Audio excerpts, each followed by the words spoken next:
cat Zack snugly in his arms. Victor raced home to prevent an all-out war between Violet and Sasha. I can't believe I let this happen. I was supposed to talk to Violet first, but I thought she wouldn't be home till much later. Zack the cat meowed sympathetically. I can't even imagine how bad it was when Violet walked in and saw Sasha standing there. God, I hope everything's okay. I don't know what you just said, buddy, but I hope you were wishing me luck. Victor arrived at the front of his house. He took a deep breath and swung the door open, preparing for the worst. His heart raced. Oh shit. He barreled toward the sound of her voice, only to discover her grinning wide. Zack, my little baby! It was a scream of joy. She was delighted to have her beloved cat back home. Zack, on the other hand, was not nearly as excited to see her. His fur stood on end, and he quickly jumped off Victor's shoulder and scampered under the couch. Anna chased after him. Hey, don't run away from me, Zack! Get back here right now! Victor shook his head and slipped away toward the basement, leaving his mom to chase the cat around the house. Thankfully, the drama between my wives hasn't made it upstairs. Victor crept down the secret passageway, braced himself once again, and opened the door to the basement. Violet's shrieking voice was the first thing he heard. Out of my way, Kaguya! I'm gonna kill this bitch! Victor rounded the corner of the bedroom to see Violet losing her mind. Kaguya held her back against the wall, using all of her strength. I'm sorry, Lady Violet, but I can't let you do something you'll regret. Sasha and her maid Maria sat calmly on the other side of the room. Victor sighed. Well, looks like I made it in time for the fireworks. Violet's face burned with hatred as she glared daggers at Sasha. Looks like Violet's trying to use her powers, but Kaguya is smothering her before she can harness them. Victor cleared his throat. Hey there, ladies. Suddenly, all the women in the room swung their focus toward him. Violet's killing intent exploded. Victor! What, no darling? That's unlike her. Victor calmly nodded at Kaguya, signaling for her to unhand Violet. Kaguya shot him an "Are you sure" look. Victor closed his eyes and nodded. Violet leapt toward Victor, her hand drawn back, aiming to stab him with it. Oh, sweetheart, I am not in the mood for an assault right now. Victor snatched her hand as she hurled it toward his face, twirling her body into an elegant pirouette, before pulling her into a tight embrace. Violet shook her head, disoriented. Pretty half-hearted attack attempt. Easy to disarm. My sweet, jealous wife. Victor recalled the dance lessons he had taken in the past. Years ago, he attended a billionaire CEO's gala. Mom was their corporate attorney at the time, and Victor was constantly dragged to those types of events. The number of rich people's daughters I was forced to dance with. Ugh. I had to train in classical dance for 2 months just for that one appearance. I was a teenager. I wanted to be doing anything but that. What a coincidence. The gala was the same day I found Zack abandoned in the street. Victor whispered into Violet's ear. Calm down. I'm not going to disappear and you're not going to lose me, so you don't have to attack me out of jealousy. Violet melted when she felt his embrace and heard his words. Her eyes reverted to their normal lilac color. Natalia got snarky. And to think that there was someone other than Violet's mother who could calm her down. All the women stared at Victor, completely flabbergasted. Victor stroked Violet's hair.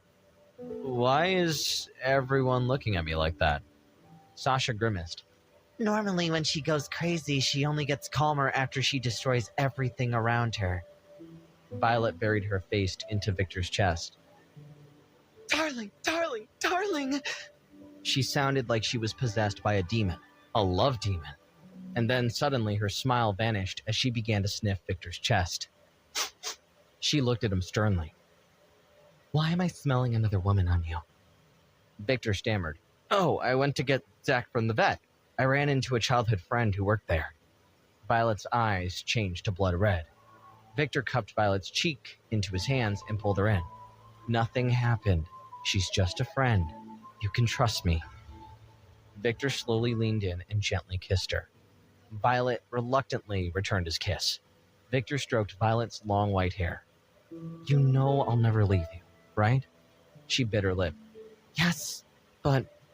Victor pulled her eyes up to his own. I don't know about Ruby yet, but Sasha is my wife too, and I want her close. Violet sneered, her lip twitching in rage. Sasha just blushed. Victor gestured to Sasha. What do you think about this? She trembled, showing affection was foreign to her. Me? I don't know. Kaguya appeared beside Sasha and jabbed her elbow into her stomach. Ouch! What's that for? Don't be indecisive now. This is about your future. Kaguya's words left Sasha speechless for a moment. Sasha was torn, her face changing from embarrassed to curious to scared. Violet wrapped her arms tightly around Victor. He's my husband! He felt her breast squeezed against his chest. At the sight of their embrace, Sasha's eyes suddenly turned blood red. She leapt to her feet and charged toward Violet. Victor braced for a brawl, but instead, he felt Sasha's breasts now squeezed against his back as he heard her say, He's my husband too. 4 perfect large breasts caressing him from all angles. I know they want to kill each other, but I'm in heaven. He waited nervously to see if the hugging would erupt into fighting, but both women just kept holding him. Somehow they had reached an unspoken detente. Kaguya was amazed. She leaned over to Natalia. Wow, I think Lord Victor just accomplished the impossible. Natalia clocked the 2 wives' glaring eyes. Are you sure? They still look pretty angry. Kaguya nodded. This is just the beginning. Lady Violet is definitely angry at Lady Sasha, but she doesn't want to kill her like before. Instead, she's just acting like a possessive teenager. Natalia looked at Kaguya. I think you're right, she added. And it looks like Lady Sasha has stopped being stubborn about her feelings and is acting more honestly. That's progress for a woman like her, who isn't used to showing affection. Kaguya nodded her head. Now we just have to see what happens when Lady Ruby shows up. Natalia swallowed. Oh, crap, I forgot about that. With deep uncertainty, the 2 maids cast their gaze back toward the amorous threesome who were deep in the throes of passion. Victor's 2 wives held him close. They hadn't made peace, but the threat of violence had lessened. He looked back at Kaguya. There was business to attend to. Kaguya, call that witch June here. I need her services. Kaguya retrieved a small green ball from her pocket and crushed it in her hand. A magic circle burst onto the floor. June appeared before them, wearing a big sweatshirt and short shorts. Unbelievable. I'm in Japan about to go to sleep in a beautiful hotel after a luxurious shower, and you summon me into this stupid basement? June scanned the room, and her jaw dropped at the harem surrounding Victor. Oh my gosh, has the number of women grown since I was last here? Lady Sasha, is that you? Sasha nodded, sheepishly. Victor took control of the situation. How much do I owe you, June? I placed an order before and you said you were going to put it on my tab. I just want to know my balance before I rack up a higher one. June's eyes flashed dollar signs. You owe me $1 million. Just as she was about to complete her sentence, Violet shot her a death stare. June cleared her throat. $1 million before adjustments. So you owe $30,000. Sorry for the confusion. $30,000, huh? That's a big amount, but I think I can get it in one day if I steal from the right thieves. I need you to make me an outfit and a black mask. June scrunched her face. Excuse me? Victor pressed. Sorry, is that too tall of an order for a witch of your skill level? No, I can do it. It's just that your requests are always weird. First fake documents, now a Zorro costume. What are you planning? Victor turned the tables on June with a wink. You're going to have to pay through the nose for that intel. You sure you want to know? June scoffed. You're greedy, huh? I learned from the best. June laughed. Fair enough. I can't dispute that I am indeed a greedy little witch. Suddenly, several magic circles appeared on the sweatshirt she was wearing. The circles started spinning quickly, bursting into a blinding light and transforming her pajamas into a dazzling pantsuit. My name is June, codenamed the Greedy Witch. I am the witch who solves all the problems related to the modern world. All for a price, of course. June handed Victor a shiny business card made of pure gold, with her name inscribed on both sides. Kaguya muttered under her breath, I never thought this huckster would give you her codename. June whipped her head to Kaguya. I heard that! Victor held up his hand. Um, Codename? Sasha massaged Victor's shoulders. Codenames are a title given by the Queen of Witches. For the Society of Witches, a codename is a form of status. But not only that, if a witch gives her codename to someone she judges as a customer, a golden card will appear. She ran her hands up and down Victor's arms. Using this card, you can contact the witch to request your services anytime you want. Wow, these witches are always on the clock. Victor examined the golden card in his hand. He looked up to June. But why did you give this to me? You know I don't have as much money as my wives do. June batted her eyelashes. Yes, I know. You're poor now, but I smell money in your future. I'm betting on it. And I never lose when I make a bet. June grinned like a schoolgirl with an enormous secret. Not to mention that you seem to be very close to the two richest heiresses of the noble vampires. Sasha averted her eyes, embarrassed. Victor clocked it. She doesn't know that Sasha's clan has lost its noble status. Poor Sasha. June cleared her throat. Anyway, what is it that you need, Victor? Well, first, I have a question.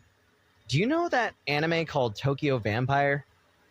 I haven't actually watched the show myself, but I see the main character in memes all over the internet.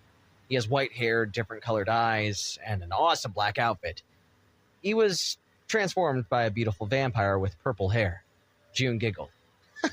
What do you think I was watching in my hotel room just now? Victor was pleased. Great. I need an outfit similar to his, but I want to customize it. It should look like a straitjacket. The boots should be a little bigger, and the mask should just cover my mouth. June raised her eyebrows. Sounds like somebody's going to Comic-Con.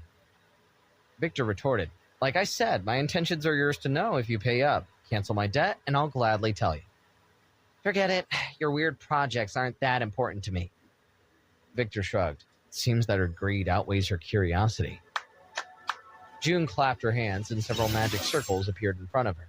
The jacket appeared instantly, and it morphed into the style Victor had requested. June gestured to it. Like this? Victor beamed at its perfection. I'd expect nothing less from a professional witch. June winked. Flattery won't change the price, honey. How much is it? June pensively stroked her chin to consider its value. Sasha winced. No offense, but that jacket is cringe. Victor wasn't bothered. I know it's ugly and ridiculous. That's why I ordered it. No one would ever suspect a vampire in this thing to be doing what I plan to do in it. Misdirection. Sasha looked at her husband with admiration. So smart. June finished her mental calculation. You can have it for free if you spill the beans on these plans. Victor shook his head proudly. Denied. Can't have everything in life, witch. Choose. Do you want $30,000 I owe you, or do you want my personal information? June pouted. No fair. I want both. Victor chuckled in his victory. Unfortunately, that's impossible.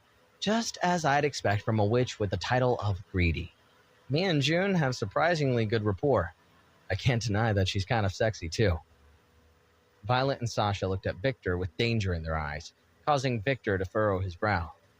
How do you know what I was thinking? The two women spoke in unison. Our connection told us. Interesting. So they can feel my emotions and my surface thoughts, too? Huh. Yikes. Well, sorry, ladies. They instantly forgave him. Violet buried her face in his chest as Sasha nuzzled against his back. He could feel both of their hearts beating. Victor returned his attention to June. Well, how much did the clothes cost me? June hung her head. I have to admit, the clothes didn't cost anything. I merely used my powers to create them. I didn't use any complex incantations or anything like that. I just created fabric. That's easy and free. Victor was impressed. You're more honest than I expected. June seethed. I did it for free because of my long friendship with Lady Violet. But make no mistake, you still owe me. Victor backed off. Okay, whatever you say. June turned to leave, but Victor stopped her. One more thing. Can you create a matching one for Violet in a women's cut? Violet was surprised. Huh? Why? June nodded in frustration and then clapped her hands again. The magic circles reappeared. A similar outfit manifested, but this one was curvier and more sleek. Very feminine. Victor lit up. Awesome! He turned to Violet. To answer your question, you looked interested, so I got you one. Violet suddenly climbed on top of him with a crazed, lusty smile.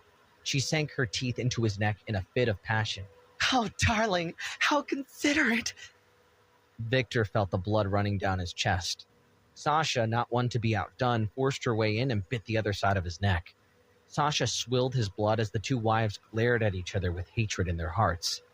Victor's eyes changed to blood red at the overwhelming sensation of being drained by two women at the same time. He rocketed his fangs into Violet's chest. She moaned in delight and pulled him closer. The rest of the women in the room took in the sensual spectacle. June sighed. Damn, I need a boyfriend. Kaguya quipped. No man will want a gold digger like you. June gasped. Ouch, Kaguya. You must be frustrated that your master is being stolen from you. Kaguya growled, and June realized she struck a nerve. Natalia interrupted. Lady June, I have a job for you. June perked up at the prospect of a new job. Oh? Natalia nodded. I need you to investigate what's happening in the city. According to Lady Sasha and Kaguya, a vampire named Lucy stole something from the church. I want to know what that something is. June played coy. This is going to cost a lot of money, you know. Natalia sighed. What else is new? You'll get your fee. Just get me the information I need. June grinned. I accept the job, but keep in mind two things. I need 50% upfront, and if for some reason it turns out that another witch is helping the church, there won't be anything I can do. You know the rules. Natalia accepted the conditions. I know. Witches aren't allowed to be in conflict with witches. If two witches find themselves at odds because their employers are at odds, those witches must abandon their missions. June fired a finger gun at Natalia. That's right. You got it. Sayonara, sweetie. I'll let you know what I find out. June summoned a glowing magic circle on the ground and vanished in an instant. Kaguya eyed Natalia suspiciously, confused how a maid of her stature was able to afford such an expensive request. Seeing her distrust, Natalia slipped away, disappearing down one of her basement's many secret passages. Kaguya clicked her tongue. I don't like this. Something's up with her, and I'm gonna find out what. After uniting his two wives and procuring a criminal disguise from June, Victor left his house and headed to campus for class. I hope those two don't kill each other while I'm gone. Victor strode through his college campus, brimming with confidence, and then he noticed that everyone was staring at him. Wow, that basketball showdown with Luan really changed things. My reputation precedes me. All the ladies swooned as he passed by, with the not-so-hidden sexual desire. Who's the hottie? All the guys sneered at him with jealousy and disdain. Stay away from him. He's trouble. I'm desired by every woman here and feared by every man. Feels good. Victor cut across the quad, towards the Arts and Sciences building where he had his first class of the day. He passed a geeky kid with a skateboard and heard him whisper. Isn't that the guy who dunked from half court? Did you see the viral video? A hippie nearby kicked a hacky sack. That's him. How did he stay off the grid for the whole basketball season? Victor shook his head. This might be too much attention. I've got to play it cool. If anyone suspects me of being superhuman, I may have to drop out of school. Victor entered his classroom 15 minutes early. Adam, his economics teacher, stood at the lecture podium in his custom-tailored suit, preparing his lesson plan. He was a tall man of 60 years who didn't look a day over 30. He sported a perfectly coiffed mustache, white hair, and blue eyes. Adam had known Victor since he was a little kid. He was Leona and Edward's father. His full name was Adam William Lycos. Adam raised his head when he saw Victor enter. Well, look who finally decided to show up to class. Looking into Adam's sapphire eyes, Victor felt an instinctive tremor of danger in his body that dissipated as quickly as it appeared. Did I imagine that sensation? I need to keep this moment locked in my head. What happened just now was weird, and it might mean something. Come on, Professor Adam, you know me. I only missed 3 days. Adam checked his roll book. I suppose so. Felt like more. Victor approached him at his podium. The closer he got, the more Adam's impressive height daunted him. I never get used to how tall he is. Adam leaned against the wall and folded his arms. I want to hear all about it. The show you put on in the gymnasium. You heard? Adam laughed. Everyone did. You made a lot of enemies for yourself, you know. The captain of the team has a lot of friends. You humiliated him, but you don't seem to care. Victor flashed a half smile. How can you tell? Hey kid, I've watched you grow up. I know you inside and out. The two chuckled as if peers. They had known each other so long, their familiarity transcended normal teacher-student dynamics. Adam softened. But seriously, don't cause too much trouble. The dean is a huge fan of Luan's. He might be coming for you. Victor nodded. Understood. Adam studied Victor's complexion. You look paler than before. Are you eating well? Victor flexed his bicep. Heck yeah! Mom's been whipping up some new recipes, packed with protein. Look! Adam laughed out of kindness, but he knew Victor was lying. He was the kind of man who would accept just about any scenario, as long as his kids were safe. He could watch the world burn without batting an eye, but he'd rush into a burning building to save his children. I admire that about him, and quite frankly, we're a lot alike in that way. Adam's voice trailed off. Funny guy. Victor's face darkened. I wasn't joking. I've been bulking up with my diet. Adam smiled. Whatever you say, Victor. Why don't you loosen up a little? How long are you going to hide behind this mask that you created? Victor wasn't sure how to respond. Adam checked his watch. Class is starting shortly. I take it you'll be gracing us with your presence today. Victor grimaced. Actually, make this 4 absences in a row. I'm going to the campus pool. I need to test my possible vampiric weakness with water. Adam winked. Tell you what, I don't want your participation grade to suffer more than it has to. I'm going to mark you as present, for old time's sake. Thank you, Professor Adam. Victor smiled wide, but Adam didn't smile back. Whatever's going on with you, use today to get it straightened out. No more absences, okay? Victor gave him a nervous nod and hurried out of the classroom. He cut across campus to the gym. As soon as he was out of sight, Adam walked toward the window, jostled it open, and in a single motion leapt out. He gracefully soared through the air and landed nimbly on a nearby tree without ever making a sound. He made another enormous leap and glided clear across the breadth of the expansive campus, landing on a towering dorm building on the outskirts of the university lake. Atop the building, Adam collected his thoughts. He dug his phone out of his pocket and searched for a contact stored under the moniker My Princess. He dialed and waited anxiously for Leona to answer.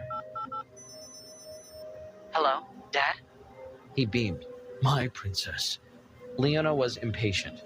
Have you discovered something? Adam's smile broke. Yes. Unfortunately, he's not from your family. He didn't react to my pressure like a newborn wolf would.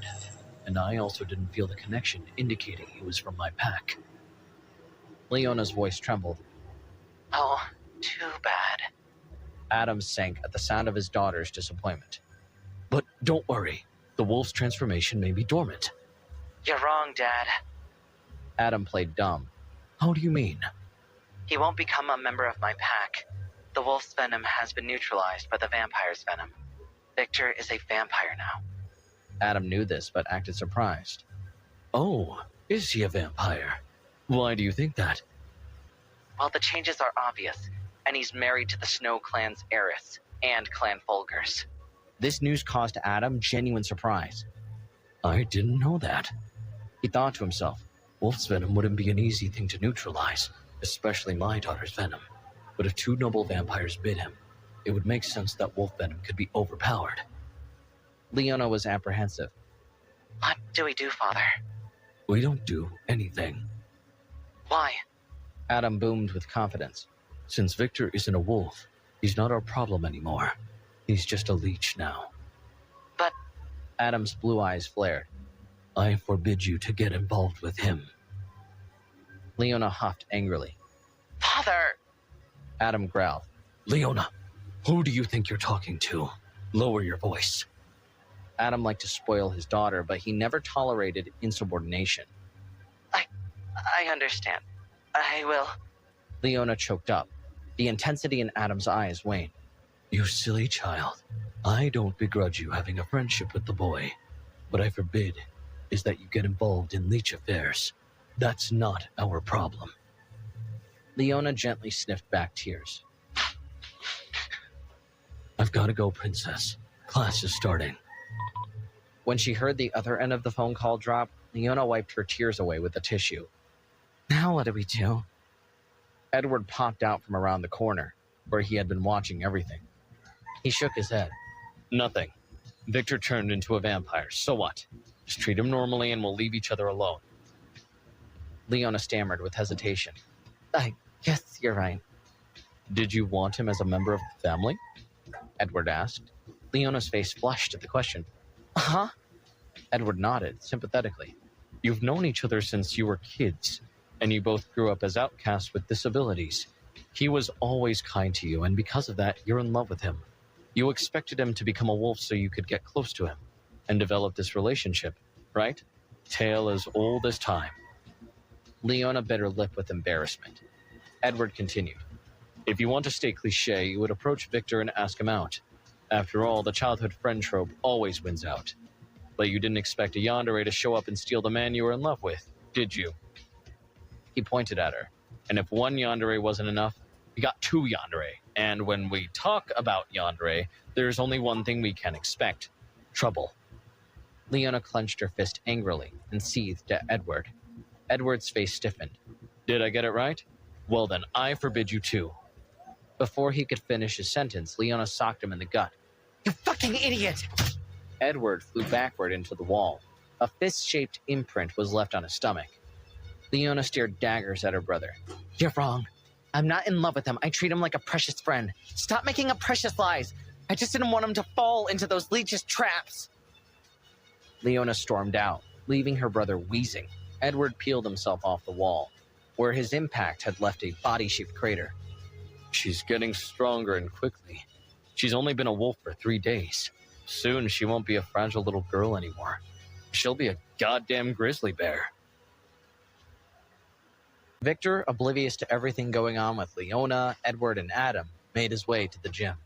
He arrived at the locker room, changed into his swim trunks, and nervously made his way to the pool. There was no one else there. All right, time to rip the Band-Aid.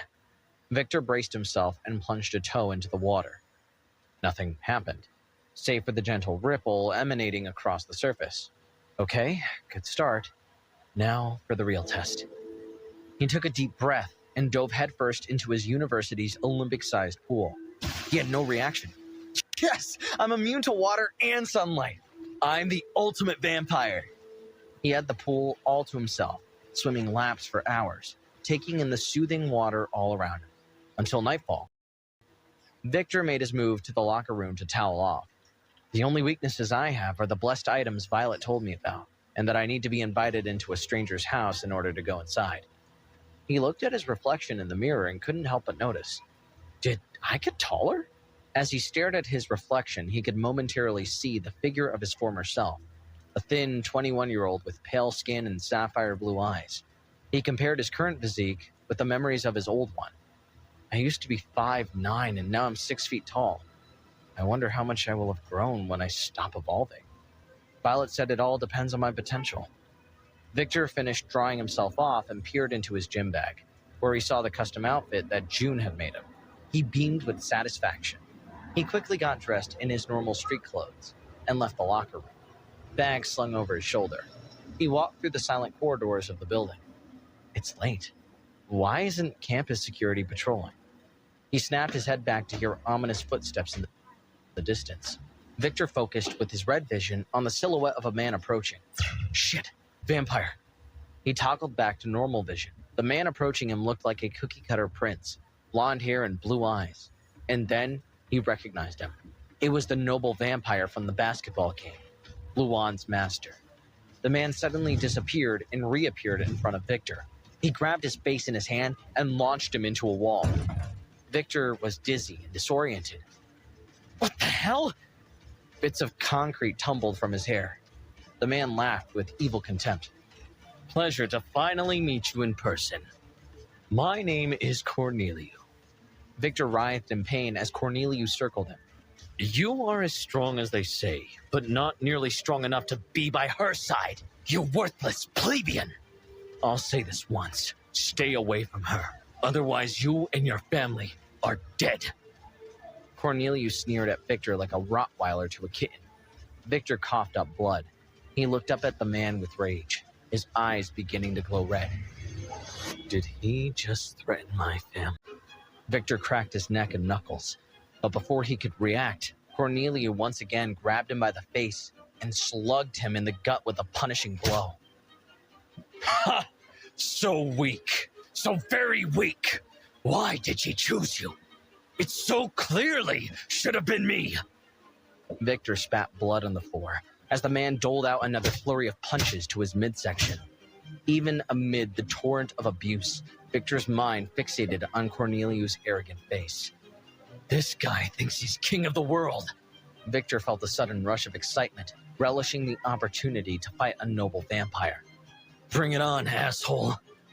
Victor shot to his feet, but once again the man was quicker. He snapped Victor's arms behind his body and tossed him out of a 3-story window.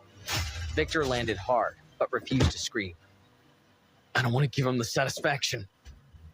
He lay on his back, broken glass gathered around his motionless body, and gazed up at the full moon. Pain permeated his entire body, but more than anything, he felt numb. Why don't I have the energy to fight this son of a bitch? Cornelius stuck his head out the window above, taunting Victor, but Victor just smiled as he was struck with the realization. The reason I'm not reacting is that this moron is just an insect. He's beneath me. His mind raced. I don't know where this sense of pride comes from, but I felt it ever since I became a vampire. Victor thought back to his showdown with Luan. He had been a worthy opponent, but the moment he lowered his head and backed away like a coward, Victor lost interest. What does this mean? I have no control over my motivation to fight. It's like my body isn't mine, nor these emotions. I feel like a wild animal in a hunter's trap. Victor heard the vampire's footsteps approaching, and before long, he was looming over him. God, you're pathetic. Victor felt his ribs pop back into place as his arms began to heal. This guy is so unimportant to me. I'm not even sure of his name. Suddenly, the words of Professor Adam echoed in Victor's mind. Why don't you loosen up a little? How long are you going to hide behind this mask that you created? A moment of singular clarity swirled through Victor's brain. He laughed maniacally.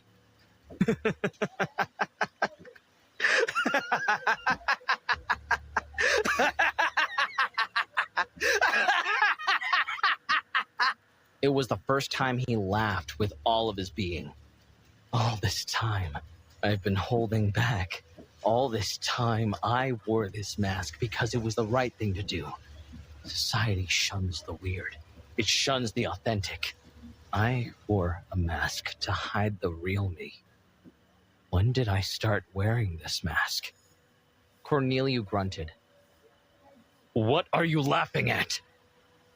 Victor's mind traveled back to an incident from when he was a child, lost in the woods. He heard a distorted child's voice in his memory. Hey, Victor, you're a nobody. You're a shit for brains. I remember it was said to me, but I don't remember who said it. Suddenly, a warmth swelled in Victor's stomach. It was such an intense heat that it furiously nudged him to let go, to be free.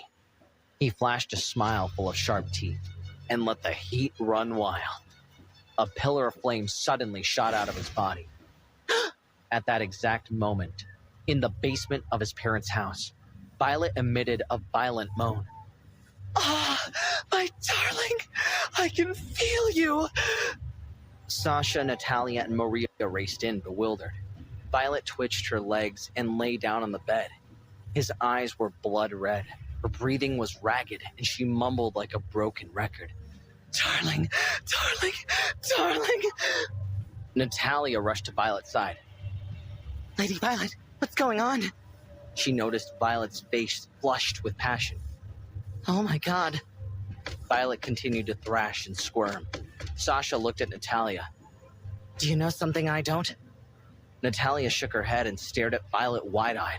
Sasha looked around frantically. Wait a minute. Where is Kaguya? And then it dawned on Natalia. She is in the shadow of Lord Victor. Whatever is happening right now, she's protecting him. Without warning, Violet abruptly rose from the bed.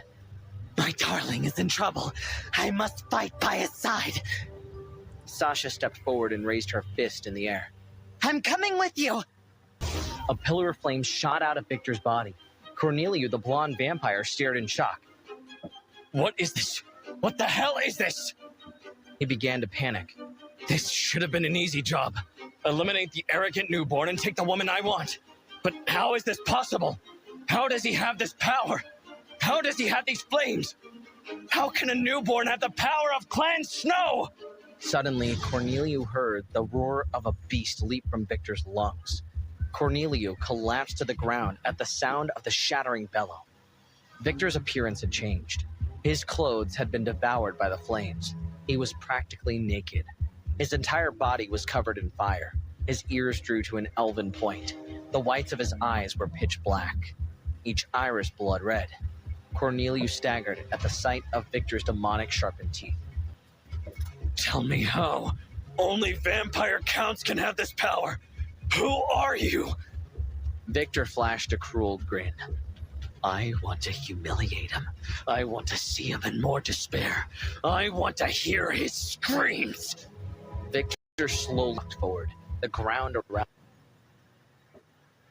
him igniting with each step. He clamped his fingers around the blonde vampire's throat. Corneliu tried to scream, but nothing would come out. Victor squeezed his neck harder as the fire engulfed his body. Let me go! Let me go! Victor shook his head. No.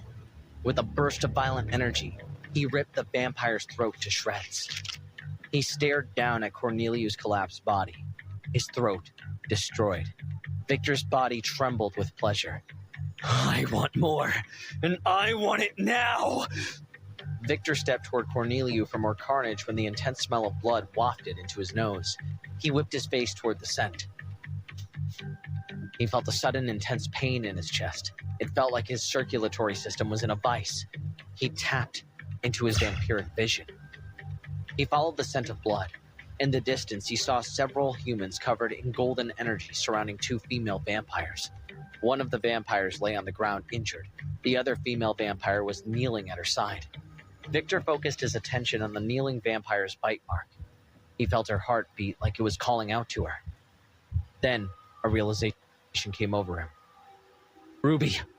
He hurtled his body through the air, toward the two vampires. Cornelia watched him fly off, both bewildered and relieved. Victor landed out of sight of the battle, using his red vision to get a closer look. The Inquisition, glowing with holy energy, surrounded two female vampires. The woman on the ground was Luna. She had a gruesome gash in her stomach. She spit up blood as she tried to speak. Lady Ruby, please, run away. The kneeling woman was Ruby. She had a deep cut on her arm. She coughed blood and shook her head. No, Luna. She looked up at her attacker. It was a Japanese woman with white skin and black onyx eyes. She sported a professional white jacket. Ruby Scarlet, heiress of Clan Scarlet. You are very brave to walk around without a guard. Ruby spoke dryly. I don't need bodyguards. All beings in our world know the consequences of my mother's wrath. The other hunters shuddered in fear and looked to the Japanese woman for guidance. She was stoic and unflinching. Indeed. All beings in our world know the legends of Lady Scottush Scarlet, the strongest female vampire in the world. A vampire over 2,000 years old. She has been walking the earth since the dawn of humankind. Crazy, psychopathic, and is considered by the church to be the monster we should never provoke. Because, of course, the moment she is provoked, an incident like the one 18 years ago can happen. An incident that reminds the powerful evil of vampires. At the mention of the incident, all the hunters shrunk from Ruby. Knots of dread rooted in their guts. One hunter who was not afraid was Carlos, the hunter who attacked and killed Sasha's maid. Carlos looked at Ruby with smoldering rage. Because of you, an entire country disappeared from the face of Earth. Ruby nodded. It was true. She had been attacked as a child, and her mother's revenge showcased unparalleled destruction. Ruby looked up at Carlos defiant. So what? Carlos stammered in disbelief. What do you mean, so what? Ruby snapped. Don't throw your hypocrisies at me! Carlos yelled angrily. You're a monster that sucks blood and kills for fun! Carlos's companion looked at him, puzzled by his behavior. Normally, he wasn't so easily rattled. Ruby chuckled softly in amusement, but Carlos bristled. What are you laughing at? Ruby leered, her eyes flickering to blood red. I've never killed a human soul in my life. I've always drank blood donated by humans to hospitals. Carlos glared with raging indignance, but he had no response. Ruby's smile spread ear to ear. Let's be honest for once. The hard truth to swallow is that you hunters just hunt me because I'm a vampire. I'm a different species. God, heaven, saint, sin. It's all just noise used to disguise the truth. We are the predators, and you are the prey. One of us will win, and the other will lose. Ruby dipped her head back with a sadistic laugh. And I can guarantee you, we will be the winners. All the hunters looked at Ruby in shock. The Japanese woman considered her words. As expected, you also inherited your mother's madness. Ruby laughed. Crazy? Me? Where did you get that idea? The Japanese woman clenched her jaw and stared into Ruby's eyes. Ruby composed herself. Mizuki, I'm the sanest vampire you'll ever meet. Mizuki, the Japanese woman, furrowed her brow. Any last words? Ruby paused and then cracked a knowing smirk. Yes, you guys are so fucked. Mizuki felt something approaching at high speed. Huh? What's happening? She looked up into the sky to see a comet of flames racing toward her. Terror filled her eyes and she screamed at the rest of the hunters. Get back! Now! Victor was covered in flames as he descended on the huddle of hunters in a tornado of violence. All of Mizuki's instincts screamed danger. Seeing Victor's monstrous form, she suddenly flashed back to advice she had received from the Pope. He had been unwavering in his instruction. Remember, Mizuki, these vampires are on a completely different level than what you destroyed in Japan, especially the Count class. These vampires are like humanoid weapons of mass destruction. If you meet a vampire like this on your quest, you must step back immediately. After all, you've not yet received the baptisms to become my general. She had recoiled when she heard this. Step back. I'm sorry, but I won't carry out this order.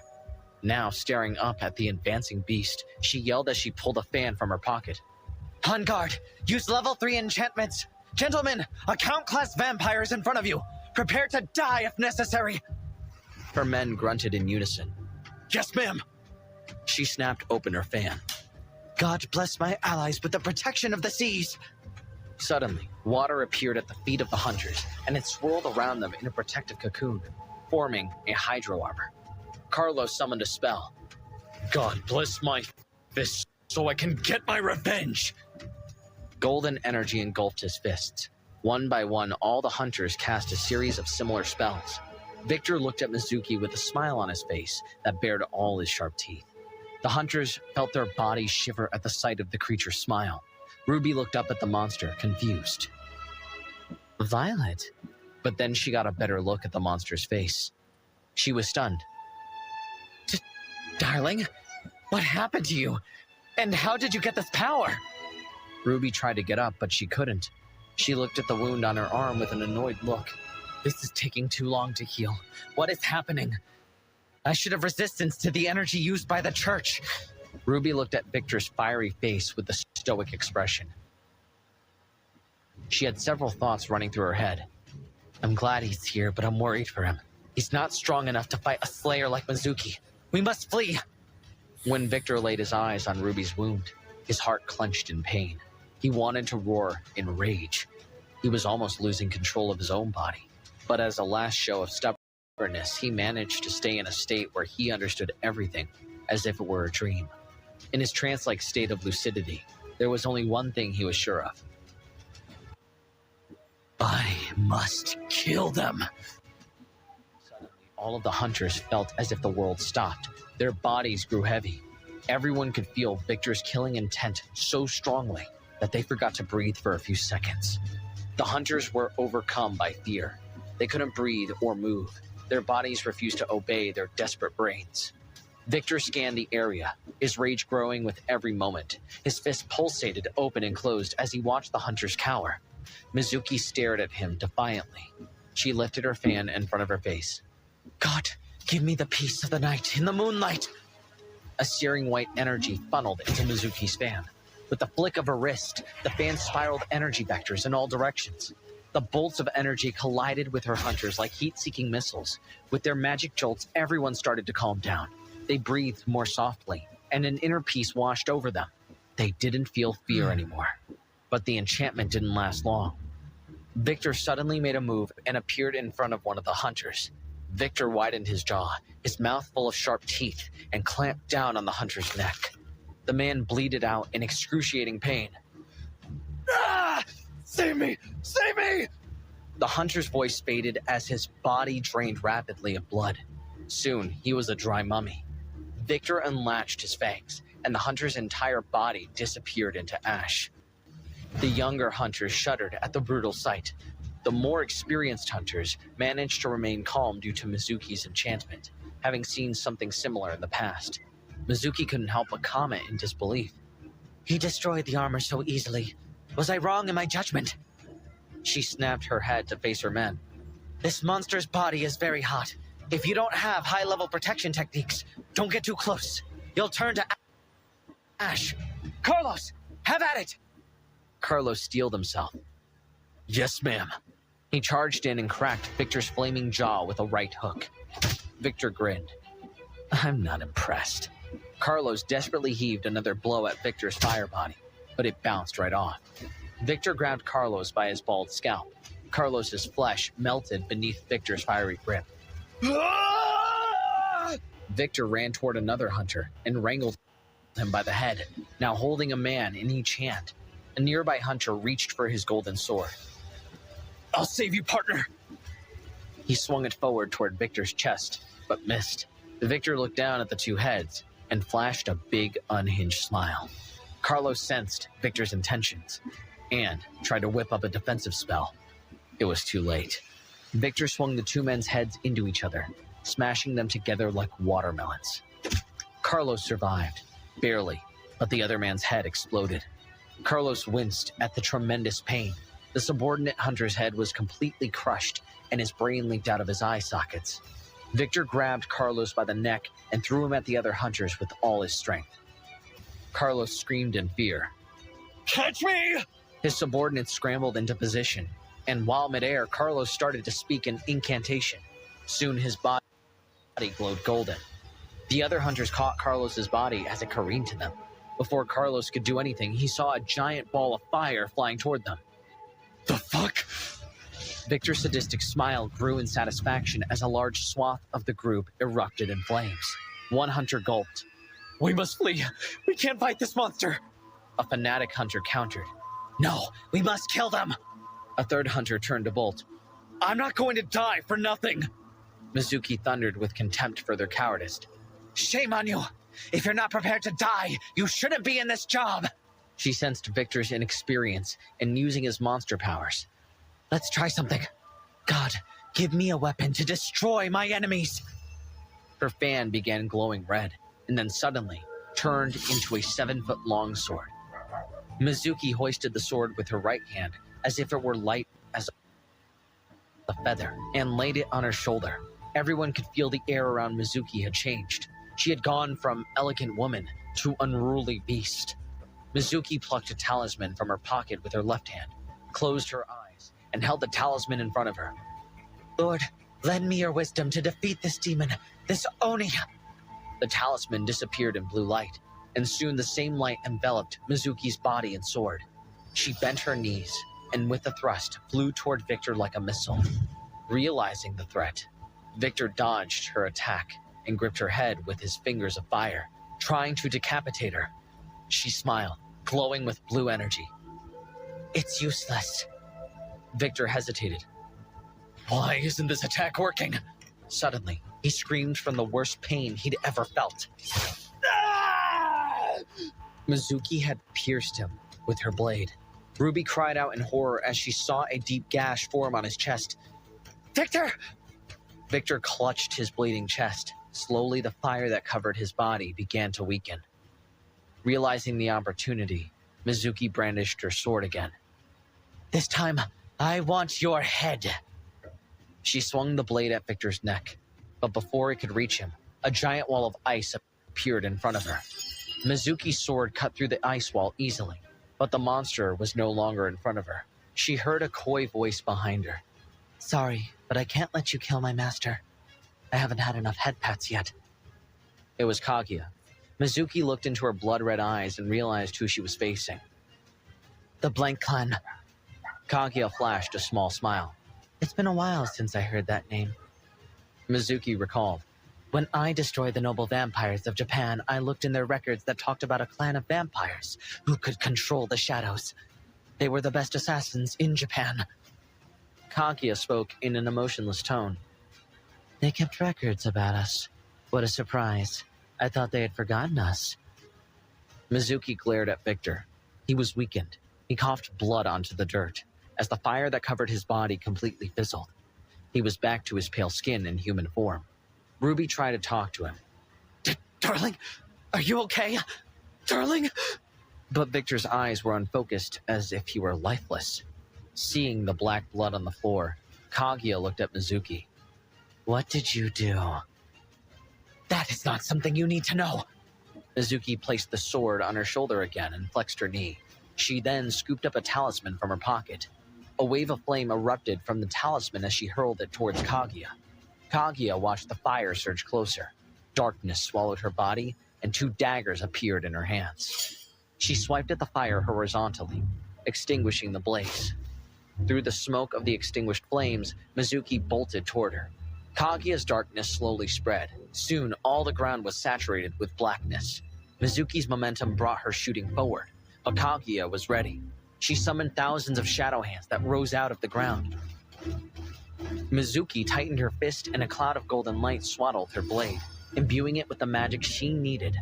With one sweeping motion, she obliterated all of Kaguya's shadow hands. But when she looked up, Kaguya was gone. Show yourself! A voice spoke in her ear. You hurt my master. That is a serious crime. Mizuki tried to run away, but couldn't. A dagger flew out of the shadows and punctured her chest, rupturing her heart. Mizuki looked down in disbelief. I'm not supposed to be eliminated this easily. She hacked up a wad of blood and phlegm. Kaguya pulled the dagger out of Mizuki's heart and pressed the edge of the blade against her throat. Now, to sever your head. An ancient and powerful voice erupted in her ear. Enough! A blue light plumed from Mizuki's body. Kaguya stared in shock as she looked at the floating image of a guardian angel hovering above Mizuki's body. It was an old man surrounded by a halo. The angel clapped its hands and Mizuki's chest wound began to regenerate at high speed. Kaguya swallowed. Shit. That's not good. Mizuki bowed reverently to the old man guardian angel who had spared her life. Thank you, master. The old man chided her. Foolish disciple. You come to these foreign lands and the first thing you do is fight without knowing the enemy. I'm disappointed. Did you forget what I taught you? Mizuki covered her ears with her hands, but he could still hear her master's voice in her mind. Kaguya looked at the old man. He was eerily familiar, but she couldn't quite place him. Guardian angels were heroes from the past who had fought and fallen, and now lived on as powerful entities. Kaguya suddenly placed his face. You're Abe Simons. The old man heard Kaguya say his name, and stopped lecturing Mizuki. Oh, do you know me, Oni? My legend is spread far and wide. Kaguya and the guardian angel were interrupted by women's voices. It was Violet, Sasha, and Maria. They found Ruby cradling Victor's lifeless body. There was immediate tension between the 3 wives, but they knew they needed to put their problems aside to save their husband's life. When Victor heard Violet and Sasha's voice, his blue eyes sparkled and he tried to move his hand, but couldn't. I feel like I'm paralyzed. I can still hear everything happening around me, but I can't move. Violet jumped toward Victor and assessed his gray physical condition. Her eyes darkened in fury. Mizuki, you did this, didn't you? Mizuki couldn't reply before being interrupted by Violet's angry outburst. You'll pay for this! Fire poured out of Violet's body, and the atmosphere around her grew suffocating. Violet slipped quickly into madness. Ruby took a deep breath. Calm down, Violet. We need to get away and heal our husband. The fire raging around Violet disappeared in an instant. Her eyes sparkled with clarity as she looked at Victor. You're right. Just then, a loud explosion rang out, as if lightning had struck the ground. Sasha, coursing with electric energy, lunged at Mizuki in an impromptu attack. But Mizuki parried with her sword. The old man looked on. Oni, what are you doing? Sasha didn't respond. She leered at Mizuki with pure hatred in her eyes. Lightning crackled around Sasha as she attacked Mizuki again, driving a dagger toward her gut. Try as she might, she couldn't pierce Mizuki's skin. The old man Angel sighed. Give up, Oni. You can't penetrate my disciples' defenses. You're quick, but you're not strong enough. Sasha's eyes flashed with more hate. She hated the woman for hurting Victor, and the old man for underestimating her. Her body began to glow with lightning energy. Ruby cautioned. Sasha, don't lose your cool. If you use this power for too long, you'll be incapacitated.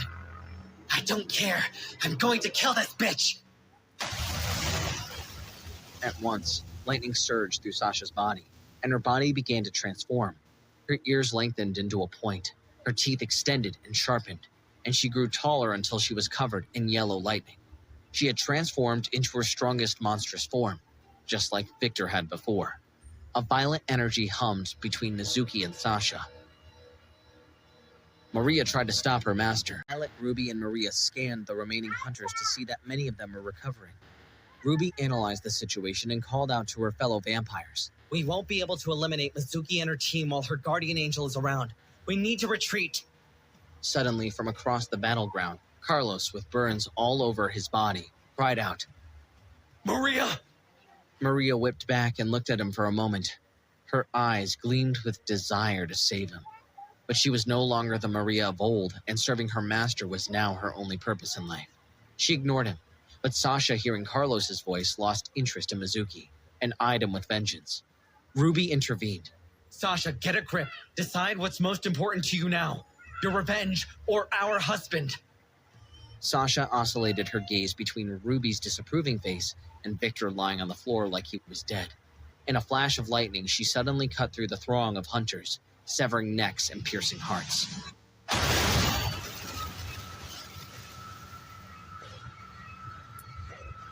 All the normal hunters collapsed to the ground, dead. The only ones who survived were those who had high-level defensive enchantments, like Carlos. Sasha's powerful lightning form was wearing off. Ruby clocked Sasha's heavy breathing. Sasha, we have to go. The old guardian cackled. Oni, do you think you're allowed to leave this place? Mizuki picked up her sword in one hand and a talisman in the other. She positioned herself to run and attack the vampires, but stopped when she saw her master motioning that she hold. She reluctantly obeyed. Ruby looked at the old man with a smile. We don't need your permission to leave this place. You're just an old man who refuses to let go. She flashed a signal to Sasha and Violet, who nodded with recognition. The old man opened his eyes, his expression shifting to disdain. Oh, you think you can? Violet thundered. Just shut the fuck up, asshole. Why don't you crawl back to the cave you came out of? The old man's face distorted in anger. You! Ruby capitalized on the moment. Now! She summoned a massive block of ice. As Violet hurled an enormous fireball at the wall. The The fireball shattered the wall of ice, giving way to a dense fog that provided the vampires cover. Seizing the chance, Sasha grabbed Violet, hoisted Victor atop her shoulders, and jetted away from the remaining hunters, leaving a streak of lightning in her wake.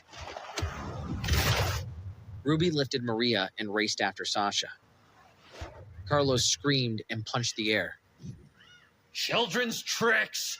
The motion of his fist cleared a small patch of fog, allowing him to look through and see that they were gone. They fled. Mizuki looked at her master. Because you stopped me, I couldn't kill them. Abe Simons sighed in disappointment. Foolish disciple. You still need to train more. Mizuki was befuddled by her master's reaction, but was used to his unpredictability. A surviving hunter crawled forward. What do we do? Mizuki craned her neck from side to side, surveying the damage. We must retreat, recover the bodies of the fallen hunters, and return to our temporary base. Abe Simons offered a modest smile. Good decision. As the hunters recovered the bodies of their fallen comrades, the old man Angel was deep in thought. He was powerful, but he still had one remaining fear, a destructive evil spirit he had faced when he was living. He thought to himself, I know that spirit had a daughter. the moment the old man had rescued Mizuki, he felt the gaze of a beast watching him from afar. From that moment on, he knew he could never interfere with or hurt the red-haired woman. Doing so would mean his permanent death. In a building several miles away, 7 people covered head-to-toe black suits and black masks gathered. Before them stood a woman in black jeans, a black blazer, and a black V-neck t-shirt from which her D-cup cleavage spilled out. She had long, fire-red hair. One of the masked figures spoke with a voice modulator to distort their identity. We need to eliminate that newborn vampire. He broke the rules. Another voice spoke, also hiding their voice. By using his power openly, he's exposed us. A third member agreed with the plan. He must be eliminated. The remaining 4 figures stood in silence, staring at the woman in front of them with a cautious look. After all, they knew very well the unpredictable temperament of this red-haired woman. The woman flashed a manic smile. She appeared to be watching something from a distance in her mind. Interesting.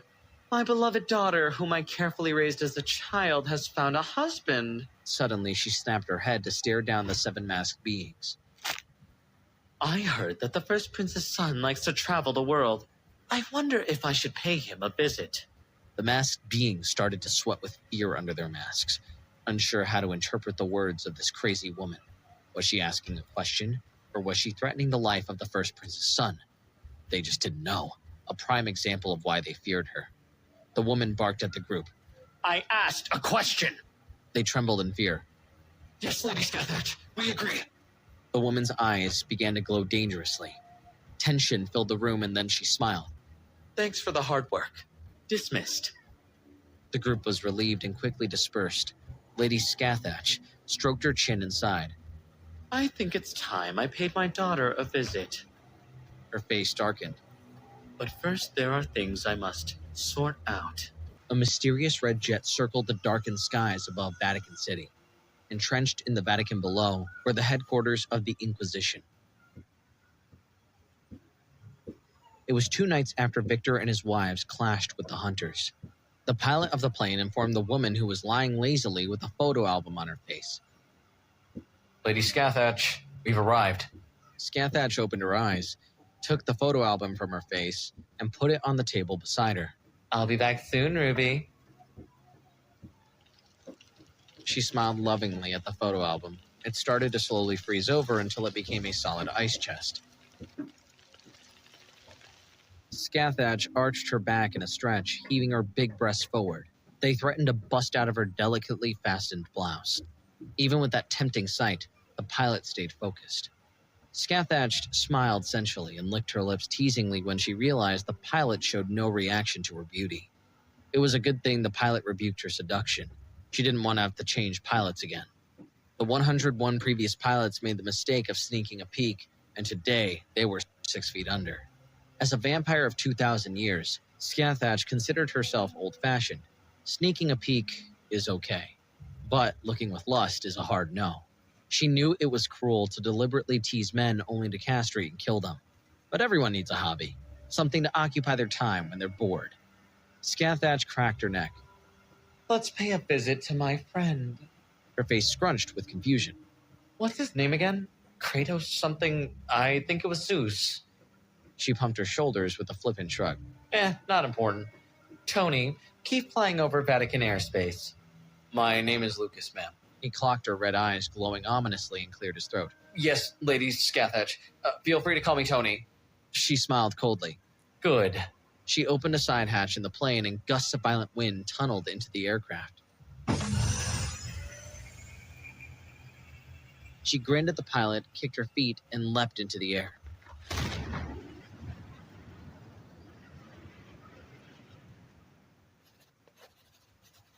"30,000 feet below, Mizuki stood in one of the Vatican's private chambers, having just detailed her battle with Victor and his wives. A man with golden hair and a powerful stare sighed wearily. Let me get this straight. He clapped his hand to his brow.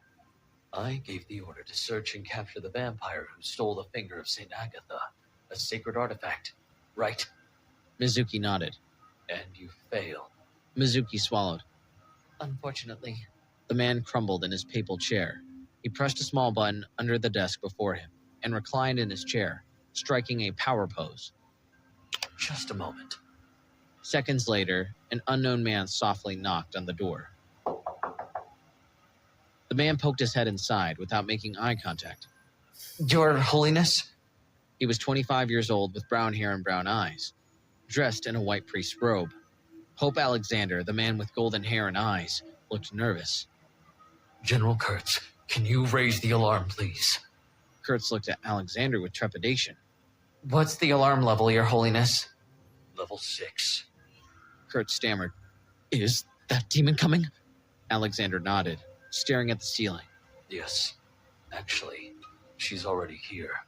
Suddenly, a sonic boom echoed throughout the building, shaking the foundation. The impact was like a small earthquake, vibrating through every building in a 2-mile radius. Mizuki braced herself against a wall. What? What is it? Alexander bolted up from his chair, his athletic frame hidden by his robe. He smoothly walked to the window. Mizuki, do you know what happened to the former general you took over for? He died, but I don't know the details of death. Alexander lamented as he opened the window. Yes, he died. He was a good friend. He looked out at the cause of the explosion, perched in a sunken crater in the adjacent courtyard with a red-haired woman with an evil smile. She gracefully jumped out of the crater, and as soon as she landed, an icy tundra formed at her feet.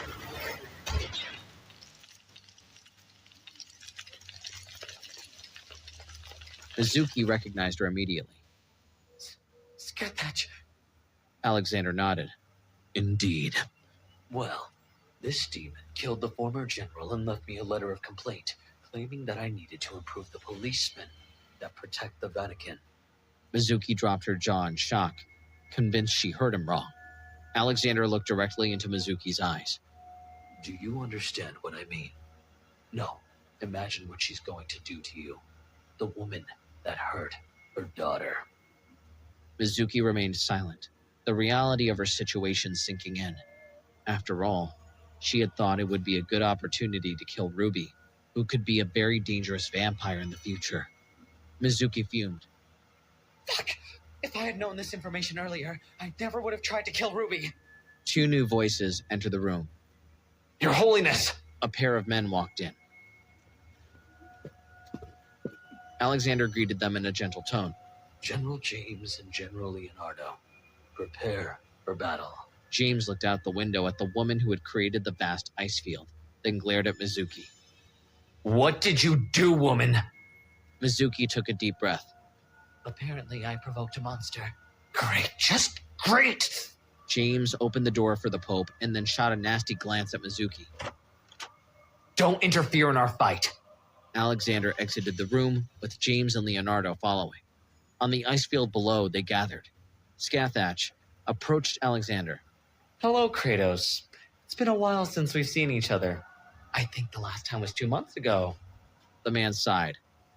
My name is Pope Alexander. How many times must I tell you? She crossed her legs as she sat atop an icy throne. Oh, I'm sorry. You know how being old is. You forget things as time goes by. Leonardo flashed a genuine smile. You don't look old to me. Soon his face darkened as he felt Scathach's sheer killing intent. The moment she clocked his fear, she lost interest and dismissed him as if he were an insect. Scathach liked talented people, and with just one look, she determined that the man had no potential. Silence, dog. You shouldn't even be breathing the same air as me. I'm talking to your owner. Leonardo stuttered, confused. But He was interrupted by the sensation of something grabbing his neck. Scathach tightened her grip in an attempt to squeeze his head clean off when Alexander snatched her wrist. You're crazier than usual, demon. She smiled. I said silence. He must learn to listen to his elders. She released her grip and leaned back in her throne. She crossed her legs elegantly, alight with joy. Leonardo panted heavily as beads of sweat trickled down his face. Scathach gazed at Alexander, her fangs prominently displayed. You've gotten stronger. Alexander remained civil, despite the fact that she tried to murder his general. I've had a lot of time to train. She sighed with nostalgia. 1900 years. Time flies, huh? Alexander reflected on the past. The mortal who gave eternal youth. I've had to endure many difficult farewells. Say, I've always wondered. She uncrossed her legs seductively. Yeah. What is the story of your life? All three generals looked at Scathach with nervous curiosity. She thought deeply. Life story, huh? I don't have anything that interesting to report. Oh, well, I did meet Jesus. The four men froze in shock. The three generals clenched their fists in anger. Blasphemy. But Alexander's expression remained calm. The four men exchanged quizzical glances. One muttered under his breath. A vampire training Jesus? You can't be serious. Scathach continued. I even asked him to be my disciple, but he refused. He preferred to help people than to grow stronger. He was a good-hearted man. Unfortunately, his good heart was what led to his death. Alexander spoke in a melancholy tone. He didn't deserve that death. Scathach shrugged. Agree to disagree. Alexander gently approached. Lady Scathach, I'm sorry for what my subordinate did. She will be punished. Can we forget that this ever happened? Scathach shook her head. I warned the world once, and nothing has changed. Touch my daughter, and feel my wrath. Alexander's eyes began to glow until his body was drenched in a golden aura. You don't give me any choice then. Scathach smiled sensually as she licked her lips. My dear, you never had one. Victor jolted awake. His head throbbed with excruciating pain. It hurts so bad. He clutched his forehead with his trembling hands and sat up in bed, groggy. I don't even know where I am. It was days after Countess Scathach Scarlet attacked the headquarters of the Inquisition. Victor was at home, in his basement. Dizzy and delirious with pain, some memories started flooding back to him. Oh, right. I fought that noble vampire, then I went to save Ruby, and I was paralyzed by that vampire hunter's attack. Victor heard some light breathing beside him. He turned to see a woman with long red hair, big breasts, and a curvaceous body sleeping fully nude. He stuttered, taken aback by the gorgeous sight. Ruby? The sound of his voice roused her. The sleeping beauty opened her green eyes and beamed back at him. Darling. Victor's heart pounded frantically. His throat went dry, and he felt an uncontrollable urge to bite her neck. Instead, he bit his lip and tried to control himself. It seems my bloodlust is stronger than before. She flashed a seductive smile, stood up and crawled across the bed toward him. As she made her way across the bedsheet, her two breasts swaying hypnotically. Victor nearly drooled. What a beautiful sight. He looked into Ruby's eyes and couldn't help but be captivated by her intoxicating aura. My God, she's so beautiful. I want to devour her. She slowly climbed onto his lap and wrapped her arms gently around his chest. and laid her head on his shoulder.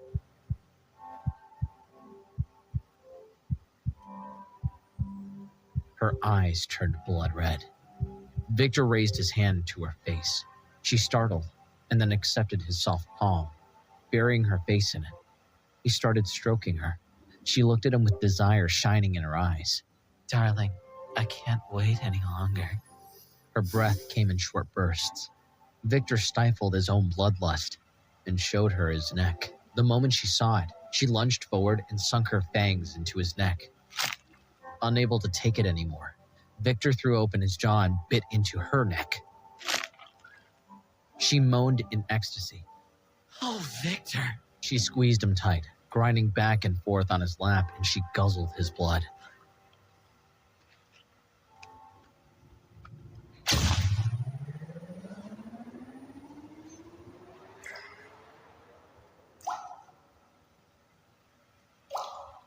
Suddenly, in a blinding flash, Victor's world changed, and he found himself back in the abandoned building where his ritual took place. Victor saw himself with his teeth buried in Sasha's neck. Everything unfolded the same way it had before, but this time, he saw even more. Violet created several fireballs around her. Die, bitches! Victor removed his fangs from Sasha and appeared to be in a trance-like state. He bellowed in a robotic tone. All blood belongs to me.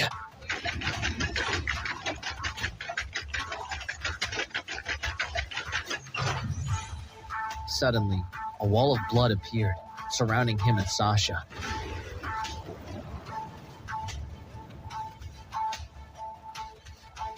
An explosion rocked the dome of blood as Violet's fireballs crashed against it. Violet's voice cracked in despair. Darling? Oh my god! What have I done? Victor collapsed on the ground, incapacitated. Violet squealed in concern. Darling?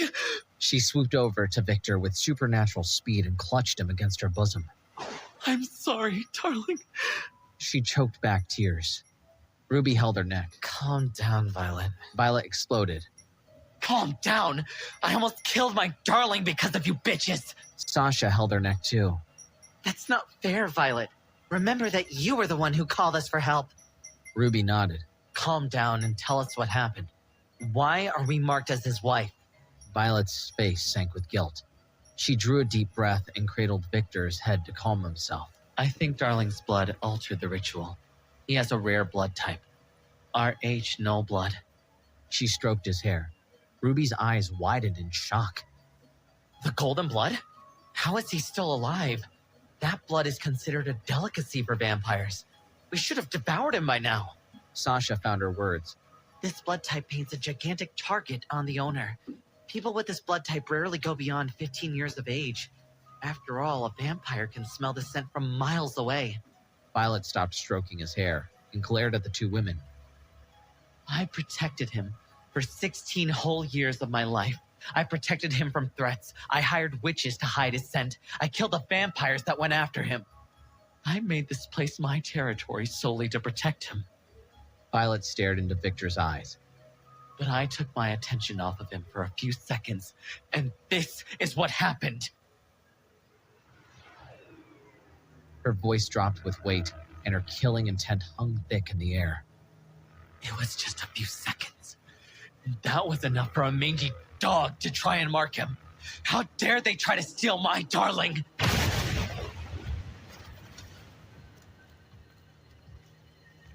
Channels of white-hot fire shot out of Violet's body like an unwieldy cannon. The ground around her melted from the heat, but the flames didn't harm Victor. Violet shot her glare at Ruby and Sasha. Do you want to steal my darling from me too? Ruby yelled with time precision. Sasha, now! Sasha's body crackled with her lightning power.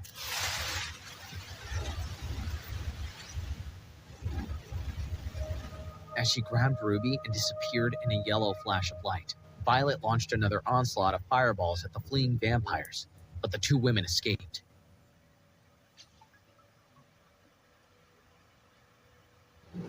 Suddenly, Victor's vision changed again, from the abandoned building where his transformation took place to a park Only this time, his body was not part of his memory.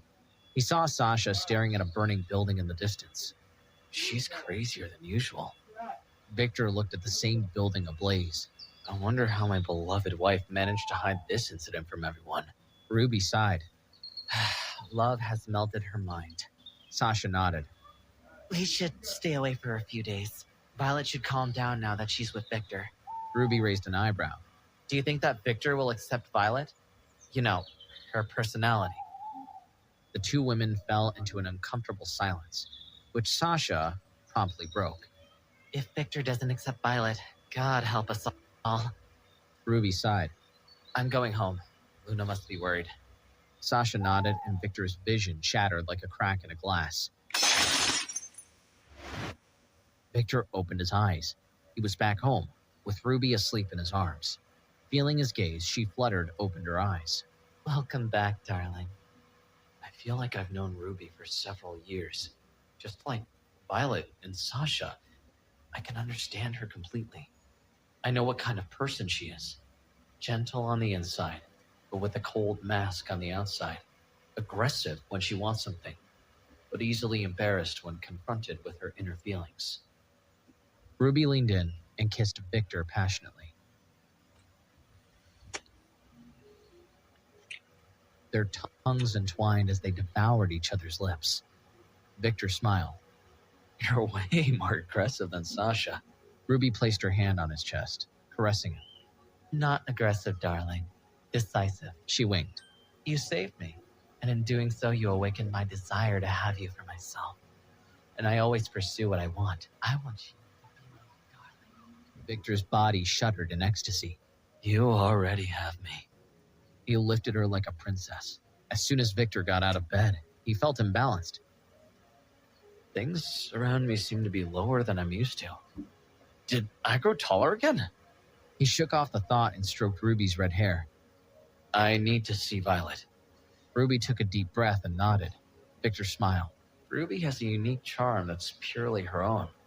He thought about his wives. Sasha is a strong woman who struggles to show affection. She's easily embarrassed and madly possessive. Violet, my beautiful ice flower, is a woman direct with her feelings. She is protective, would harm anyone who approaches me, and she always put my safety ahead of her own. And then there's Ruby. My God, Ruby. The coy, red-headed vixen. Victor sighed and quietly spoke aloud.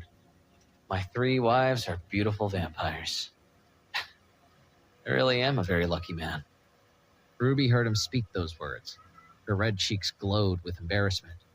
Victor laughed and called for his favorite maid, Kaguya.